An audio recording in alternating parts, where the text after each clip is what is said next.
বাঁকুড়ার বেলিয়াতোড়ে চুরি হওয়া ধান বোঝায় 14 চাকার লরি 48 ঘন্টার মধ্যে উদ্ধার করলো বাঁকুড়া জেলা পুলিশ। এই ঘটনায় 3 দুষ্কৃতীকে গ্রেপ্তার করা হয়েছে। জানা গেছে বিহারের বাঙ্কা জেলার অমরপুরের বাসিন্দা ব্যবসায়ী রোহিত কুমার সাহু, যার পৈতৃক ব্যবসা ধান থেকে চাল উৎপাদন। গত 3রা জানুয়ারি দুটি লরিতে করে 30 টন ধান বর্ধমানের শেহেরা বাজার চাল মিলে পাঠাচ্ছিলেন। ধান বোঝায় লরিটির আনুমানিক মূল্য প্রায় 8 লক্ষ টাকা। লরির চালক ও খালাসির সঙ্গে এই প্রথমবার কাজ হওয়ার সতর্কতা হিসেবে ব্যবসায়ীর বাবা রামবিলাস সাহু তাদের সঙ্গে যান। বাঁকুড়ার বেলিয়াতোড় এলাকার রাত্রি 11টার সময় একটি লাইন হোটেলে খাওয়ার জন্য থামেন তারা।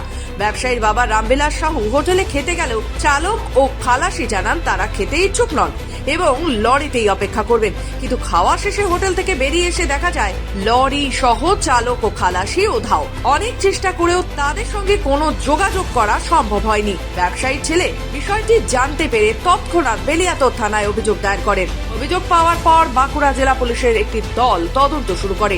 48 ঘন্টার মধ্যেই চালক দীপেন গোস্বামী এবং খালাসি টোটন বনসারীকে গ্রেপ্তার করা হয়। তাদের কাছ থেকে তথ্য পেয়ে পুলিশ লরির মালিক অচিন্ত ঘোষের সন্ধান পায় এবং তাকেও গ্রেপ্তার করে। পুলিশের তৎপরতায় ধান বোঝায় লরিটি উদ্ধার হয়। ধৃত 3 জন চালক দীপেন গোস্বামী, খালাসি টোটন বনসারী এবং মালিক অচিন্ত ঘোষ 3 জনই বাঁকুড়ার কোতলপুরের বাসিন্দা। মঙ্গলবার অভিযুক্তদের বাঁকুড়া জেলা আদালতে তোলা হয়। 3 তারিখে আমাদের কাছে একটা কমপ্লেন আসে বেলিয়াতোড় আন্ডারে।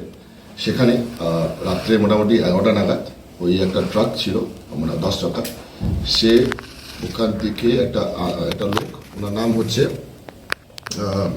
রামবিলাস শাহ, তাই তো? আচ্ছা, উনি একটা চালের গাড়ি বিহারের বাঙ্কা ডিস্ট্রিক্ট থেকে লোড করার পরে একটা ড্রাইভার, একটা খালাসি আর উনি নিজেই ওখান থেকে লোড করে প্রায় 30 টন চাল লোড করে ওরা বর্ধমানে একটা জায়গাতে পৌঁছানোর কথা। তাতে দেখা যাচ্ছে ওই ড্রাইভার আর খালাসি কায়দা করে ওনাকে বলে গাড়িটা ঘুরিয়ে আমাদের দুর্গাপুর ব্যারেজ হয়ে বলছিল কি আমরা সোনামুখী দিয়ে যাব ওনাদের নিজের কারণের জন্য যাও। কিন্তু রাত্রে 11টা নাগাদ ওনারা যখন একটা হোটেলে, বেলিয়াতোড় আন্ডারে একটা লাইন হোটেলে যখন দাঁড়ান, খেতে বসেন, রাত্রেবেলা ডিনার করতে যান, তখন ওই ভদ্রলোক যখন ডিনার করছিলেন, ড্রাইভার আর খালাসি ওই গাড়িটা নিয়ে পালাতক হয়ে যান।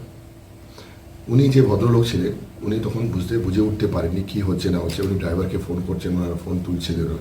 এনিওয়েজ তখন উনার সঙ্গে সঙ্গে আমাদের বেলিয়াতোড় থানাতে এসে একটা কমপ্লেন রুজু করে এই ঘটনাতে তদন্ত নেমে আমাদের বেলিয়াতোড় থানার ওসি, আমাদের সিআই সাদার আর আমাদের যে কোনো আধিকারিকরা আছেন তারা সবাই তৎপরতা হয়ে ওনারা নেমে আর আজকের দিনে উইদিন 48 আওয়ার্স 48 ঘন্টার মধ্যে 3 জন ব্যক্তিকে অ্যারেস্ট করা হয়েছে আর ওই ট্রাক সমেত ওই মালটা আমরা রিকভারি করতে পেরেছি। বাঁকুড়া থেকে অনিকেত বাউরির রিপোর্ট, খবর বাংলা।